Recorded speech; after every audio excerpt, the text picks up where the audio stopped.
Waktu Maghrib 2 ini menceritakan tentang 20 tahun kemudian dari film Waktu Maghrib 1, berbeda desa, dan di sini pemain-pemain juga ceritanya beda. Tapi inti ceritanya itu tetap sama, yaitu Jin Umu Sibian yang kembali bangkit karena sumpah serapah yang dilakukan oleh anak-anak.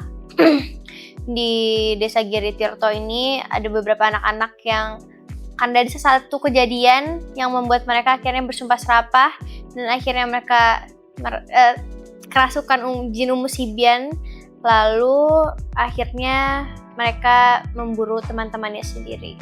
Dan di sini juga ada karakter Adi seperti yang di Waktu Maghrib 1.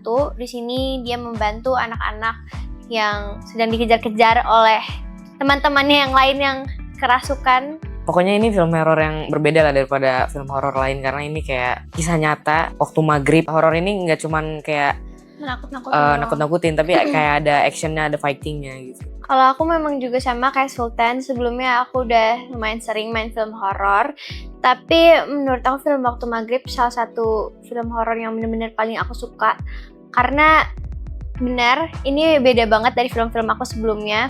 Di sini bener-bener gore banget, darah-darahannya banyak, kejar-kejarannya tuh gila banget. Kemarin aku nonton dan aku amazed banget sih lihat hasilnya. Ternyata best. Nah, kalau aku pertama kali main film horor, tapi mungkin yang ngebedain dari film horor lain mungkin Waktu Maghrib 2 ini relate sama kisah-kisah di Indonesia karena kan biasanya juga banyak yang ngomong kalau waktu maghrib jangan keluar nanti bisa diculik setan gitu. Kalau scene yang paling serem menurut aku ketika Andrew Chess ngejar-ngejar Dewo sama Yogo. Cuman kalau scene aku yang paling aku ingat itu scene yang pertama, scene aku teriak yang ada juga di trailer karena itu lumayan capek banget. Terus juga scene yang aku pakai sling yang terbang karena memang itu di atas sungai gitu. Terus aku nggak pakai body double, tapi memang sudah aman banget, jadi aku percaya banget. Dan itu asik banget, seru banget, jadi pengalaman yang baru banget buat aku. Jadi itu sangat memorable. Awalnya tuh takut ya pasti, karena kan lumayan tinggi. Cuman kita ada workshop juga, terus dicobain sama om-omnya, terus aku juga ngerasa udah aman, jadi aku berani-berani aja. Yang Muzaki itu ada nggak sih? Yang di Ya. Ada kan? Ada. Scene yang Endro di atas genteng. Ya mungkin benar kata Sultan sama nanti mungkin yang pertama yang Andrew CS ngejar-ngejar aku sama Sultan. Terus sama yang di genteng itu emang serem banget. Aslinya juga aku takut sama Sultan pas lagi take. Ini sih ya sama Mas Tata emang dieskalasi lagi sih ya Mas. Kalau yang di pertama tuh udah ada adegan kejar-kejarannya yang menurut saya udah ngeri banget.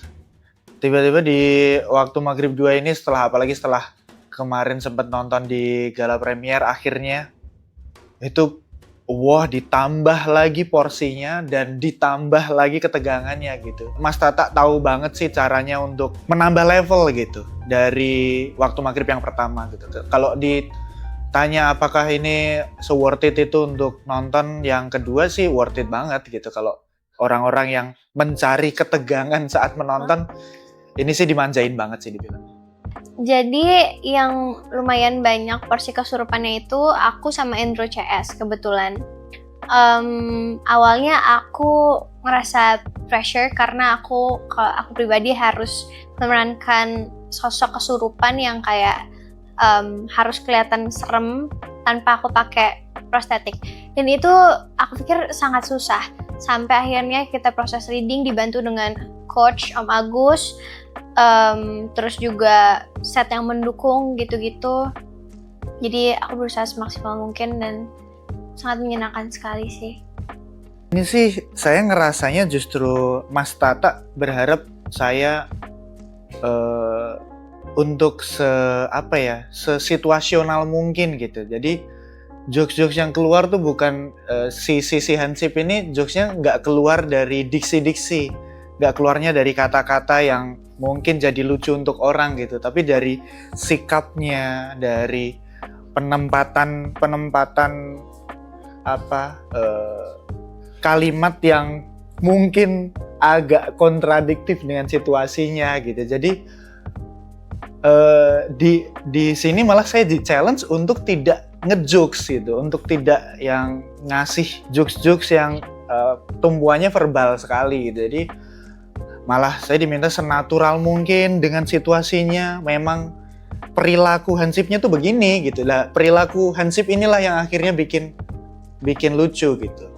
Sementara kalau mau dibilang yang lebih ada lucunya yang verbal secara langsung, itu ditumpukan di Pak Amir dan Pak Joko yang diperankan oleh Bagas Pratama dan Nopek Novia. Enggak. Tadi yang dibilang Nantia juga, kalau kita udah bikin ini produksinya tuh semaksimal mungkin, sebaik mungkin. Bahkan dari segi produksi pun kan saya bisa ngebandingin tuh antara yang produksi 1 dan produksi 2 tuh Mas Tata emang teknisnya jauh lebih sulit gitu, bahkan prostetik lebih banyak lagi gitu, ngelola anak-anaknya lebih banyak lagi bahkan. Jadi apalagi setelah nonton hasil filmnya ini sih malah jadi lebih pede untuk ngasih tahu bahwa ini satu lagi nih karya kerennya Mas Tata. Karena yang pertama film Waktu Maghrib itu bisa dibilang cukup relate sama mitos-mitos orang-orang Indonesia soal waktu maghrib jangan keluar. Terus juga aku ngerasa film Waktu Maghrib itu sangat berbeda sekali dengan film horor yang lain, karena di sini tuh bener-bener dan ini bener-bener gore banget, bikin kalian ngerasa lagi naik roller coaster banget. Karena kemarin aku nonton, aku ketawa terus juga takut, deg-degan at the same time. Pokoknya seru banget.